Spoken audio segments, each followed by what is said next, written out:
Hey everybody, Mike DeSepoli, Heritage Financial Advisory Group. We appreciate you tuning into this video. With the third quarter underway, it's time for another market update. We just want to discuss a couple of the things we see going on in the markets and the economy, as well as highlight where we see the strengths, the opportunities, the weaknesses, and how do we navigate all this as we move forward.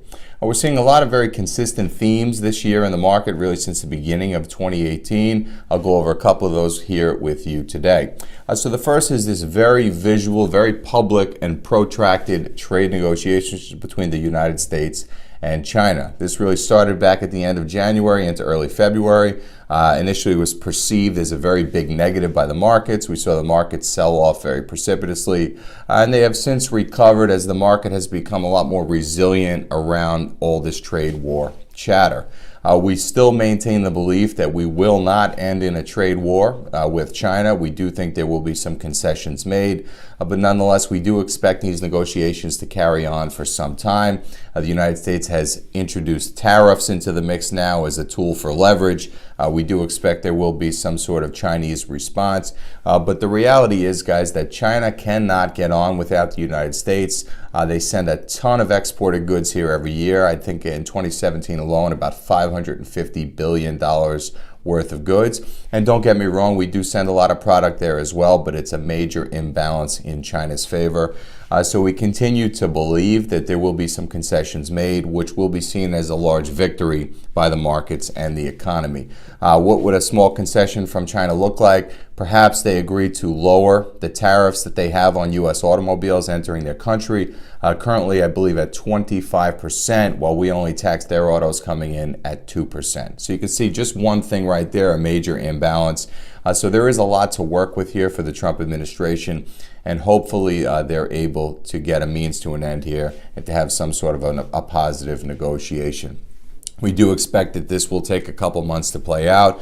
So the volatility will continue in the marketplace, but we do see that volatility creating a lot of opportunity. If you know anything about the markets, you know markets tend to react first and think second. So a lot of times when these headlines come out about, trade war fears and different narratives around the trade war, we're seeing the market sell off only to recover either a couple hours or a couple days later. So we see that as an opportunity to buy investments that we like at a discount and add additional value to the portfolio strategy. Another one of the narratives we're hearing a lot about this year is this continued talk about interest rates. Rising interest rate environment here in the United States, which we see as a good thing. As the economy continues to grow, it is the Federal Reserve's job to continue to increase interest rates to keep up with economic growth. They do this to control the money supply, to make sure that not too much capital gets out into the economy and the economy runs too hot, if you will. So we've seen one interest rate increase so far this year. We anticipate there to be 1 to 2 more this year. I think the most likely time frame would be either September or October Federal Reserve meeting. And while many pundits see rising interest rates as a bad thing, we do not share that view. We think interest rates only increase when an economy is growing. And there are also some benefits that will come along with higher interest rates. For those of you keeping money at the banks and savings accounts, CDs, or any other bank products, you should see an increased return on your investment as rates go up. On the downside, or on the other side of the coin, for people taking mortgages, taking car loans, taking personal loans, anything where the bank is lending you money, obviously your borrowing costs will rise with interest rates, but we think that's a fair trade-off if the economy continues to expand. We continue to hear a lot of positive talk about corporate earnings as we move into the new corporate earnings season. This will now be the second quarter where these companies will report earnings that include the benefits of the corporate tax reform passed earlier this year. The first quarter with the reform benefits included did look good. We expect that trend to continue in the second quarter as companies have more money to invest in their companies, to expand their companies. Their balance sheets are healthier than ever before, naturally because they're paying less corporate taxes. We see that as a benefit for the stocks that we own, because even if they make the same amount of money year over year last year compared to this year, when you cut the tax rate, you're giving them more profits, more revenues, and in turn, better value for shareholders. So we're going to continue to watch earnings very closely as third quarter earnings kicks off, but we do anticipate a tailwind in the markets as the tax reform impact has been largely positive so far.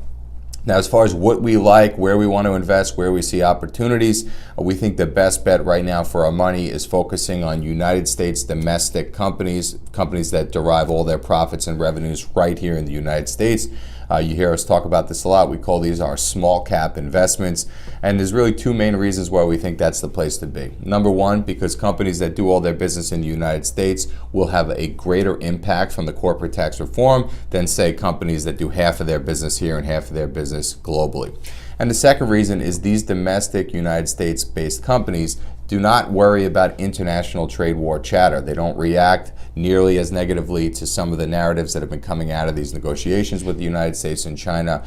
And we think that is the most prudent way to invest right now. We think there's a lot of problems in the international community, particularly in emerging markets. So those are areas that we want to avoid. We want to continue to be focused on the small cap U.S. companies and, of course, technology. Technology has been a very big leader in our portfolio. It's performed very well this year. We expect that to continue in the second half of the year. These companies are finding ways to innovate and to increase their efficiencies without growing their workforce. So we're very excited about the prospects of some of the companies that we own. We continue to watch them very closely. Now, again, obviously we move ahead here into the third quarter. We do expect the volatility to stay as this very public trade war battle goes back and forth between the United States and the public eye. As we know to this point, we know by now President Trump has a very different negotiating style than previous presidents. Everything is done very much in the public eye. Some of it is actually done on Twitter, which is definitely a first for this White House and for the Oval Office. But nonetheless, however we get there, we do think when both sides come to a head and when both ends meet, that there will be some sort of concessions made that the markets will see as a victory for the United States. So we expect that to provide additional tailwinds to the markets and the economy. We do see gas prices continuing to rise, which is very normal for summer months. We're really seeing that happen for two main reasons. Number one, consumption is up in the summer, so that's something cyclical that we see every year. And number two, that we are seeing lower amounts of reserves of oil, which will always drive prices up. So again, we don't think this is anything to worry about at this time.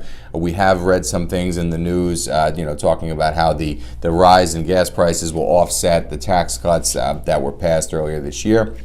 We don't share that belief at that time, but of course it bears watching, so we'll keep a very close eye on that. Overall, we're very content with the portfolios right now, how the strategy is performing. Our focus on small cap investments and technology investments has led us to outperform the markets so far this year. If you look at an index like the Dow Jones Index, which has a lot of international exposure, only up less than 1% this year, versus something like the NASDAQ Technology Index is up over double digits. Now, why the disparity in performance? It all comes down to that international exposure that the Dow Jones has. So anytime this whole trade war chatter pops up, companies with international exposure are being hit the hardest, while the companies solely focused in the United States have been much less harmed by that news. So we continue to focus there.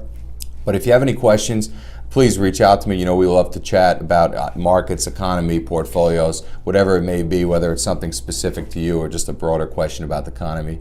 We're always happy to talk about it. We hope you're all doing well. If you have any questions, feel free to reach out to me. You can give us a call, send us an email. We're always looking forward to hearing from you. Thanks so much for tuning in. We'll see you back next time.